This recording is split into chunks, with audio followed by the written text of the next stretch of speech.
हमारे महामंत्री श्रवण सिंह जी बगड़ी हैं और मिथिलेश जी गौतम हैं। मैं अध्यक्ष जी से निवेदन करूंगा कि वो प्रेस वार्ता को संबोधित करें। नमस्कार।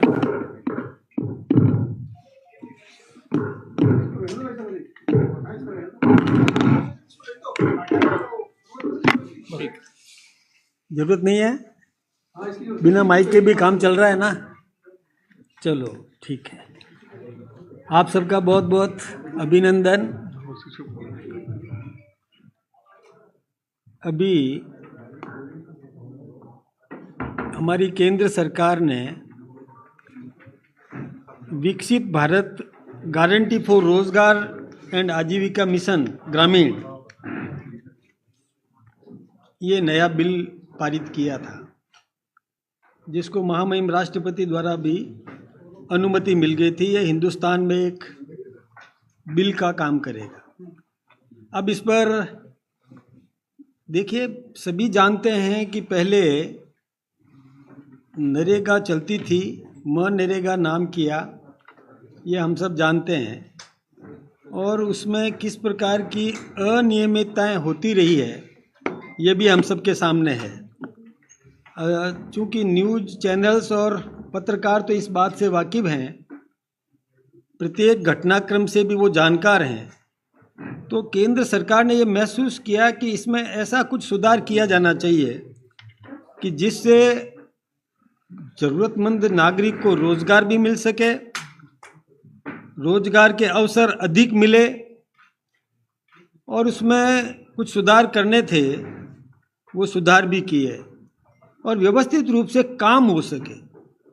अव्यवस्थित काम नहीं हो, कोई काम अधूरा छोड़ दिया जिसका कि जनता के लिए कोई लाभ नहीं होता, कई काम अनुपयोगी कर दिए, कई ऐसे जॉब कार्ड्स भी मिले, लाखों जॉब कार्ड्स कई मठाधीशों के पास में, नेताओं के पास में, कर्मचारी अधिकारियों के पास में मिले। कई ऐसे जॉब कार्ड्स बना दिए गए जो मुंबई में बड़ा बड़ा उद्योग चलाते हैं, व्यापार चलाते हैं, नौकरी करते हैं, कुछ भी करते हैं, और वो उनके नाम यहाँ चल रहे हैं। उनके अकाउंट्स खोल दिए और उनसे वो बिचौलिए धन प्राप्त कर लेते थे। भ्रष्टाचार की पराकाष्ठा हो गई थी। यहाँ तक कि अशोक गहलोत जी ने भी, खुद ने भी, जब ये मेट लोगों की जो यहाँ मीटिंग हुई उसमें भी कहा कि भाई कई सरपंच बोलेरो सरपंच बन गए। ये बात भी उन्होंने कही थी, ये स्वीकारोक्ति भी उनकी है। ऐसे ही नहीं, कई जॉब कार्ड्स कई स्थानीय सरपंचों के पास में मिल गए।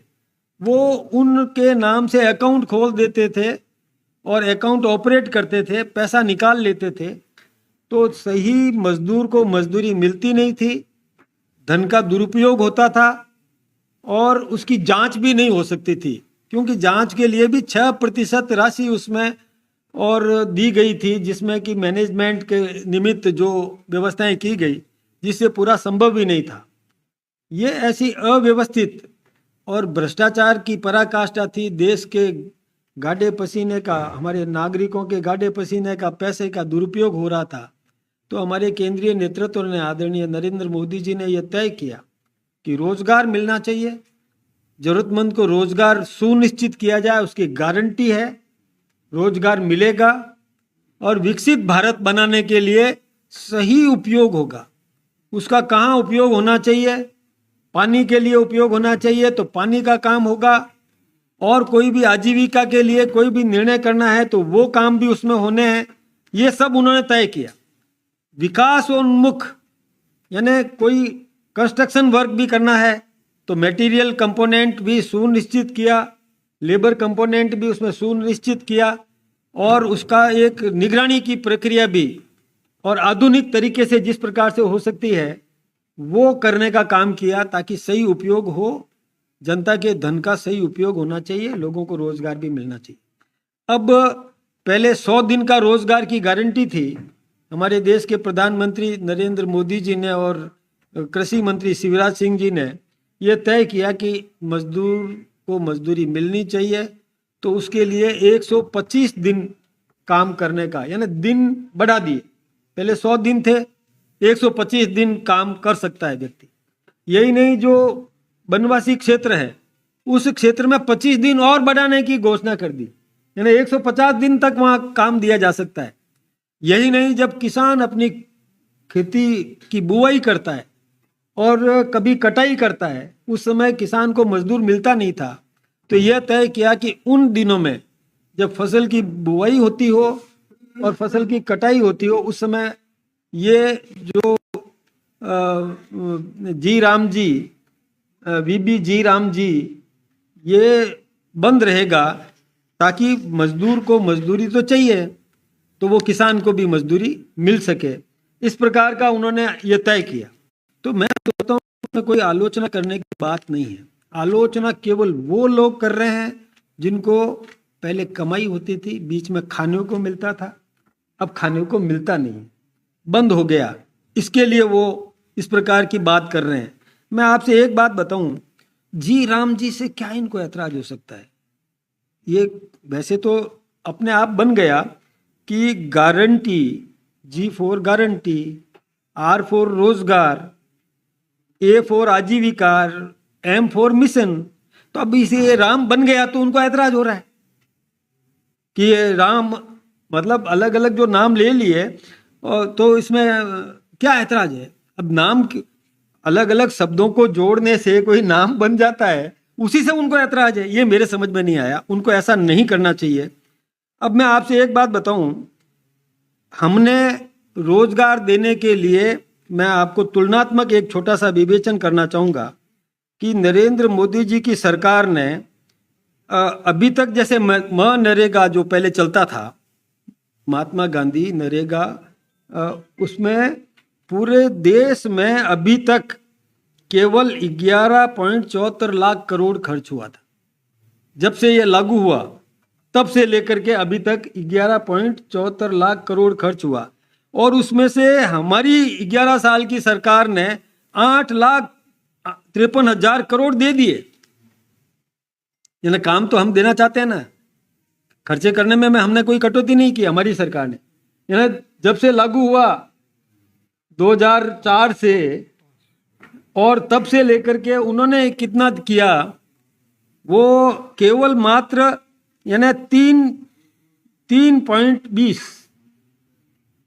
उन्होंने खर्च किया कांग्रेस सरकार ने, और हमने 8.53, कुल मिला के 11.74 में से।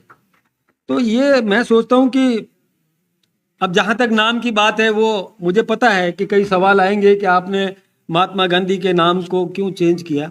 वास्तव में देखिए, पहले ये नाम था राष्ट्रीय ग्रामीण रोजगार योजना, जिसका उन्होंने बाद में किया, राजीव गांधी ने जवाहर रोजगार योजना नाम दिया, और उसके बाद में सोनिया मनमोहन जी की सरकार ने नरेगा किया, इसका नाम नरेगा किया।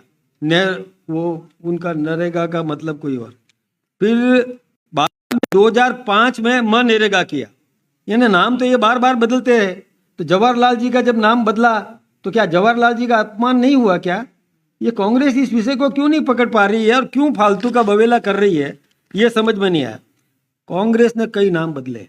मैं आपको बताना चाहूँगा, आवास योजना का नाम पहले ग्रामीण आवास योजना था, 1985 में इसका नाम बदलकर इंदिरा आवास योजना कर दिया। यानी व्यक्तिगत नाम से, किसी नेता के नाम से कर दिया। ग्रामीण विद्युतीकरण योजना को इन्होंने राजीव गांधी ग्रामीण विद्युतीकरण योजना कर दिया। पहले केवल ग्रामीण विद्युतीकरण योजना थी, इन्होंने मतलब ये गांधी परिवार, कभी नेहरू जी के नाम से ये जबरन डालने का काम करते हैं। हमने लेकिन ऐसा नहीं किया, हमारी सरकार ने ऐसा कोई काम नहीं किया। ये बात मैं आप सबके सामने रखना चाहता हूं। देखिए हमने क्या किया, जो बताता हूं। राजभवन का नाम हमने लोक भवन किया, राजपथ का नाम हमने कर्तव्य पथ किया, किसी व्यक्ति विशेष के नाम से नहीं किया। रेसकोर्स रोड का नाम लोक कल्याण मार्ग किया। सोच देखिए कितना परिवर्तन है उस सोच के अंदर। प्रधानमंत्री कार्यालय का नाम सेवा तीर्थ नाम किया, क्योंकि हमारा तो सेवक है, सेवक बनकर के जो राजनीति के अंदर आया है। इसी प्रकार से भारतीय न्याय संहिता, भारतीय नागरिक सुरक्षा संहिता, भारतीय साक्ष्य अधिनियम, ऐसे 3 नए कानून बनाए, जिसमें भारतीय दंड संहिता, आपराधिक प्रक्रिया संहिता और भारतीय साक्ष्य अधिनियम को बदलने के लिए लाए। नाम हमने क्या किया? भारतीय न्याय संहिता। दूसरा क्या? भारतीय नागरिक सुरक्षा संहिता। ये हमने आपराधिक प्रक्रिया संहिता का नाम बदल करके किया। इसी प्रकार से हम जो काम करते हैं वो जनहित के काम करते हैं, कभी भी ऐसा नहीं सोचते कि जिसमें कोई व्यक्तिगत लाभ लेने के लिए काम करते हो। दृष्टि देखिए, 1 मिनट मैं आपको थोड़ा मनरेगा और VBG राम जी के बारे में बताना चाहूँगा। देखिए, दृष्टि जो है केवल रोजगार प्रदान करने पर फोकस है, लेकिन हमारे यहाँ मनरेगा में तो केवल इस पर थी। हमारे यहाँ है रोजगार को गांव विकास और विकसित भारत 2047 की दृष्टि से जोड़ना। इसी प्रकार से मैंने निवेदन किया आपको कि 100 दिन की जगह हमने 125 दिन किए। पहले कार्य की मांग पर था, हमने ये मांग प्रचलित प्रकृति बरकरार रखी। केंद्र निश्चित राशि आवंटित करता है, अतिरिक्त राज्य वहन करेंगे। पहले केंद्र श्रम लागत और सामग्री लागत 75% देता है, हमने यहाँ पर ये 60-40 किया है। इसी प्रकार से स्थानीय स्तर पर योजनाबद्ध कम समन्वय, मतलब समन्वय नहीं करते थे, हमने गांव के स्तर पर योजना पहले से तैयार होगी। गांव की ग्राम पंचायत में तय होगा कि काम क्या लिया जाए और उसका डिजिटल मानचित्र और प्रधानमंत्री गति शक्ति से संयोजित होगा। पहले सोशल ऑडिट होती नहीं थी, अब सोशल ऑडिट 6 मई में तय कर दी, ताकि भ्रष्टाचार को किसी भी प्रकार से पनपने नहीं दिया जाएगा। डिस्प्ले बोर्ड लगेगा, ये हमने तय कर दिया। और शिकायतों का त्वरित और समाधान, कोई भी शिकायत हो। सीमित समन्वय, बहुत कमजोर निगरानी पहले हुआ करती थी, अब निगरानी समय पर होगी। शिकायतों का निवारण, पहले कोई समय सीमा थी ही नहीं, 10-10 साल तक शिकायतें लटकी रहती थी। अभी तक मैं आपसे बता रहा हूं, पेमेंट्स नहीं हुए। पेमेंट्स लोग मांग रहे हैं, कई मेटों के पेमेंट्स नहीं मिले, कई मजदूरों के जो उसके पेमेंट्स नहीं मिले। मैं खुद अभी बांसवाड़ा की तरफ गया था, तो ये सब क्या चल रहा है? अब समय तय कर दिया कि निश्चित समय सीमा में पेमेंट होगा, पखवाड़े के अंदर पेमेंट करना पड़ेगा। इसमें ट्रांसपेरेंसी पूरी हमने तय की। उनके समय में कोई ऐसा ट्रांसपेरेंसी थी भी नहीं। हमने ये तय किया कि किस प्रकार से और ये ट्रांसपेरेंसी रहे, काम पता चले कि क्या हो रहा है। काम की प्रकृति, श्रम का प्रबंधन, प्रशासनिक संसाधन, रोजगार सृजन, दक्षता, इसमें सब ने हमने बहुत सुधार करने का काम किया और डिजिटलाइजेशन करने का काम भी हमने किया। अब पहले के भ्रष्टाचार की बात करो, हमारे रमेश मीणा कांग्रेस के मंत्री थे, उन्होंने खुद ने ये बात कही कि बाड़मेर और नागौर में उनकी सरकार थी, 300 करोड़ की कथित हेराफेरी हुई।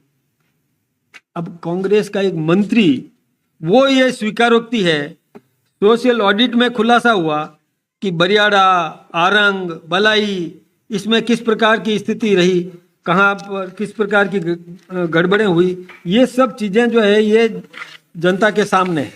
यही नहीं, मैं ये आपको बताना चाहूँगा कि पहले उन्होंने बताया कि केवल नागौर जिले में, रमेश मीणा का कथित बता रहा हूँ मैं आपको, रमेश मीणा ने खुद ने जो बोला कि नागौर जिले में 80 करोड़ से 100 करोड़ रुपए के बीच की घोटाले का अनुमान, बाड़मेर में 150 करोड़ से 200 करोड़ के घोटाले का अनुमान है।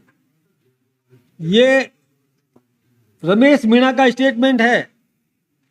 और यही नहीं, उसमें अशोक गहलोत जी ने भी और ये भी कहा कि कितना भ्रष्टाचार हो रहा है। अब मस्टर रोल, फर्जी मस्टर रोल मिलते थे, यानी जनता का पैसे का इतना दुरुपयोग, ये तो मैं सोचता हूं कि किसी भी कीमत पर स्वीकार नहीं किया जा सकता। मोबाइल ऐप ने रोका 2600 करोड़ का फर्जीवाड़ा।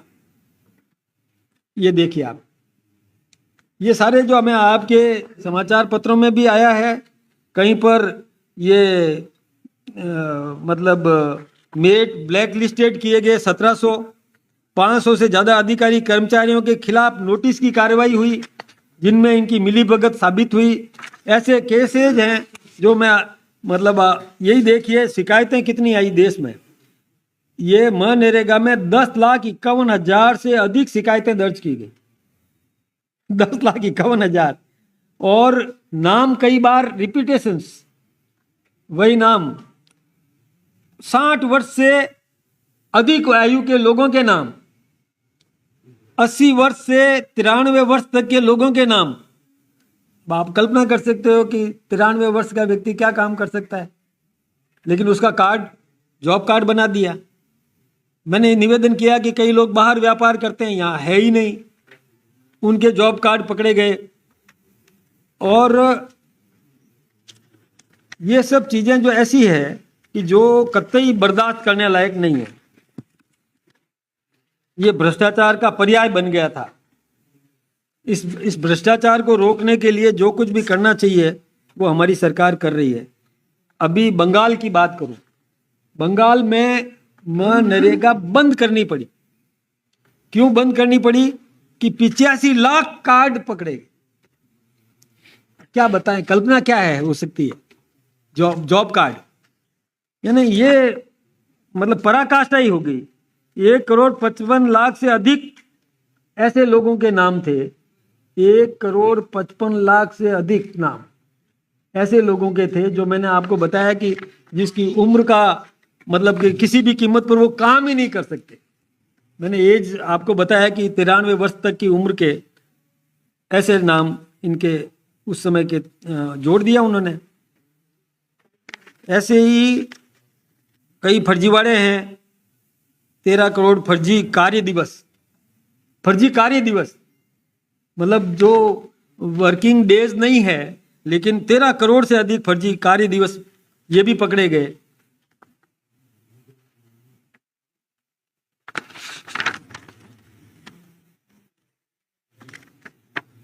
हुई तो मेट्स का मैंने बताया। फर्जीवाड़ी का तरीका जो था, मजदूरों की पुरानी फोटो का उपयोग करके या एक ही मजदूर की कई बार फोटो खींचकर दर्जनों लोगों की उपस्थिति दर्ज कर देते थे। ये सब आपके सामने है जो मैं बताना चाहूंगा। जियो टैगिंग, अब हम जो करेंगे, अब हमने ये सुधार किया है कि जिसकी बराबर मॉनिटरिंग की जाएगी और बड़ी निगरानी रख करके काम तय करके। अब देखिए, ये एक आपको मैं बताना चाहूँगा कि ये विजयवाड़ा तेलंगाना में YSRCP सरकार के दौरान 250 करोड़ रुपए का भ्रष्टाचार उजागर हुआ। कोई रुपए की कोई सीमा भी होती है? 250 करोड़ का भ्रष्टाचार, और 71 करोड़ तो वसूली की है। 71 करोड़, ये समाचार पत्र में भी आया है, 71 करोड़ की वसूली की गई। ये तो सबूत है ना, जब वसूली हुई है तो रिकवरी तो तभी होती है जब इस प्रकार का। टीएमसी का एक प्रवक्ता है बंगाल का, उसने खुद ने स्वीकार किया कि 11,07,804 फर्जी मनरेगा जॉब कार्ड। अब तृणमूल कांग्रेस टीएमसी का वो सांसद, और संसद में बोलता है, ये सांसद ने संसद में बोला जो मैं आपके सामने रखा। ऐसे कई मामले हैं। बंगाल के विशेष रूप से ज़्यादा है, इसलिए हमको बंद करना पड़ा वहाँ पर। ऐसे भ्रष्टाचार होते रहे तो ये तो ठीक नहीं है। एक 29 अप्रैल 2006 से मतलब कांग्रेस ने जो किया कि ये साइकिल पंक्चर लगाने वाले, दुकान चलाने वाले के नाम से 40 लाख रुपए का भुगतान दिखाया। ये गहलोत साहब ने कहा है, उस समय के कांग्रेस के मुख्यमंत्री ने ये बात कही है। यह पैसा सड़क पर रोड़ी डालने का था पंक्चर निकालने वाले के अकाउंट में, और 40 लाख रुपए का भुगतान दिखाया गया। यानी भ्रष्टाचार की पराकाष्ठा हो गई। दुकान चलाने वाले के नाम पर फर्जी कंपनी बनी, बैंक में खाता खुलवाया गया, भुगतान जमा कराया गया, पैसा निकाला गया। ये सारा जो है ये कच्चा चिट्ठा कांग्रेस का, ये मैं आपके सामने निवेदन कर रहा हूँ। यही नहीं, जयपुर की इस रैली, एक बड़ी रैली की थी उन्होंने। ज़्यादातर सरपंच जो है वो बोलेरो गाड़ी लेकर के आए थे, तो मुख्यमंत्री अशोक गहलोत ने बोलेरो सरपंच कहकर चुटकी भी ली। सरपंचों का सामाजिक ऑडिट, बाहरी संस्थाओं से ऑडिट नहीं कराने की मांग सरकार ने ठुकरा दी, तो वो राजस्थान हाईकोर्ट की शरण में चले गए। हाईकोर्ट से सरपंचों को स्टे मिल गया, राज्य सरकार भी सरपंचों के दबाव में आ गई। कौन सी सरकार? कांग्रेस। यानी ये स्थिति है। तो ये पता नहीं इन लोगों को क्या है, कमाने का मौका नहीं मिला। जयराम रमेश, उसने भी ये कहा कि केंद्र के हाथ में कुछ नहीं है। ये जो भ्रष्टाचार, उसमें मिनिस्टर था, he was the minister of that time, उसने ये बात स्वीकारी। जब ये भ्रष्टाचार की बात आई तो उन्होंने कहा कि केंद्र के हमारे हाथ में कुछ नहीं है, हम ज़्यादा से ज़्यादा पैसा रोक सकते हैं, लेकिन हम ऐसा करना नहीं चाहते क्योंकि इससे गरीब लोगों का ही नुकसान होगा जिन्हें मनरेगा की ज़्यादा जरूरत है। यानी चलने दो, यानी खाओ और खाने दो। ये स्थिति उस समय की सरकार ने की थी। और हमारी सरकार ने यह सुनिश्चित किया कि निश्चित रूप से रोजगार मिलना चाहिए, रोजगार का समय बढ़ाया, अधिक रोजगार मिलना चाहिए, काम की गुणवत्ता होना चाहिए। 100 दिन से 125 दिन किए और वनवासी इलाके में 150 दिन तक कर सकते हैं। कृषि कार्य के समय में और कृषि किसानों को मजदूर मिल सके, ये भी हमने सुनिश्चित किया। तो गलत क्या किया, मुझे ये नहीं समझ में आया। इनको काम में से केवल नाम के लिए हंगामा कर रहे हैं। काम में कोई ऐतराज हो तो बताओ, काम में कमी की है तो बताओ, कटौती की है तो बताओ। हम अधिक पैसा हम दे रहे हैं, उन्होंने 3 करोड़ 20 लाख ही दिए थे पूरे 11 साल में, और हमने 8 करोड़ 27 लाख दे दिए हैं। हाँ, हमने इतने रुपए दिए। हम तो रोजगार देना चाहते हैं ना। अब केवल नाम को लेकर के, और नाम भी कैसा, मैंने आपको बता दिया कि कैसे ये नाम बना। कोई उनके नाम से नहीं कर दिया, नाम यूं बन गया शब्दों से। अब इसमें ऐतराज है उनको, उन्होंने तो क्या क्या कर दिया था जो मैंने आपके सामने रखा है। इसलिए ये किसी भी प्रकार से जनता भ्रमित नहीं होने वाली है। जनता सब जागरूक है, जनता समझदार है। जनता को, जरूरतमंद को रोजगार मिलना चाहिए, उसके लिए हमने गारंटी की है, रोजगार देंगे। हमने ये भी तय किया कि पेमेंट सप्ताह भर में मिलेगा, ज़्यादा से ज़्यादा 15 दिन, और अधिक लंबा करने पर पेनल्टी लगेगी, पेनलाइज होगा। पेमेंट लेट किया तो पेनल्टी लगेगी, मजदूर का हित सुरक्षित रहेगा। अब इसमें क्या ऐतराज की बात मुझे कोई समझाए कांग्रेस के नेता।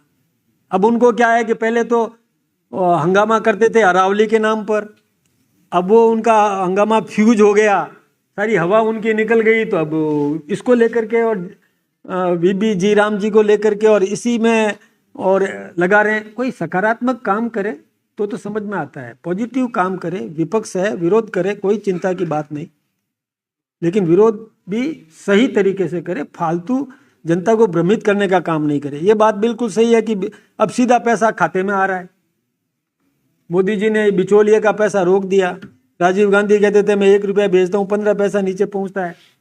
अब हमने वो 85 पैसे का वो जो बिचौलिए जो खाते थे ना, उसको रोक दिया तो उनके पेट में मरोड़े उठ रहे हैं कि उनको खाने को मिल नहीं रहा है, उनका घर चल नहीं रहा है।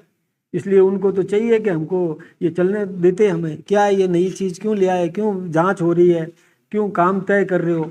वास्तव में ये बात देखिए, आप समझिए कि कोई टैंक बनाना है, कोई पाउंड बनाना है, और उसको आधा पाउंड बना करके छोड़ दिया जाए तो किस ये उपयोग आएगा क्या, जनता के उपयोग में आएगा क्या। कोई मेड बनानी है, थोड़ी सी मेड बनाई और छोड़ दी, पूरा नहीं होने दिया काम, वो काम आएगा क्या। कहीं खड्डा खोद दिया, उसमें पेड़ पौधा डाला ही नहीं, तो वो कोई काम आएगा क्या? ऐसे ही कहीं पर भी कोई निर्माण करने का काम है, उसमें कोई कंपोनेंट बराबर अनुपात में नहीं दिया और वो काम ध्वस्त हो जाएगा तो वो बेकार चला जाएगा। जितने भी परिसंपत्तियों का निर्माण होना चाहिए था, परिसंपत्तियों का निर्माण नहीं होने दिया। परिसंपत्ति पूरी निर्माण होती है तब जनता के उपयोग में आती है। यदि परिसंपत्ति बनी नहीं, पैसा लग गया, ये ठीक बात नहीं है। ये सबको समझना की जरूरत है। अब हमने ये सुनिश्चित किया कि काम तय होगा, काम पूरा होगा, काम पूरा करवाने के बाद में नया काम चालू होगा, मजदूरों को रोजगार सुनिश्चित करेंगे। ये सब काम हमने किया तो किसको ऐतराज है और क्यों ऐतराज है? इसलिए मैं आप सबका इतने महत्वपूर्ण समाज में प्रतिष्ठित चैनल्स का मैं उपयोग लेना चाहूँगा कि जनता में कोई भ्रम पैदा करने की कोशिश करे, उनको आप बेनकाब करिए, क्योंकि जनहित है, राष्ट्रहित है। हमको 2047 में भारत को विकसित भारत बनाना है। इसमें आप सबकी बहुत बड़ी भूमिका होगी। आप बिल्कुल एक जागरूक और पत्रकार हैं, जागरूक चैनल्स के और कर्मठ पत्रकार हैं। तो आप जो कोई अफवाह फैलाने के लिए, भ्रम पैदा करने के लिए यदि आपके बीच में आए तो आप ऐसे प्रश्न करके निरुत्तर करें उनको, तब जाकर के और सही स्थिति में देश की सेवा हो सकती है। तब जाकर के सही स्थिति में नेतृत्व में सुधार आ सकता है, सही दिशा में सोच बनेगी। मैं यही चाहूँगा आपसे कि आप और हम सब मिलकर के इस राष्ट्र के सर्वांगीण विकास में अपना योगदान दें। आप सबका बहुत बहुत अभिनंदन, बहुत बहुत धन्यवाद।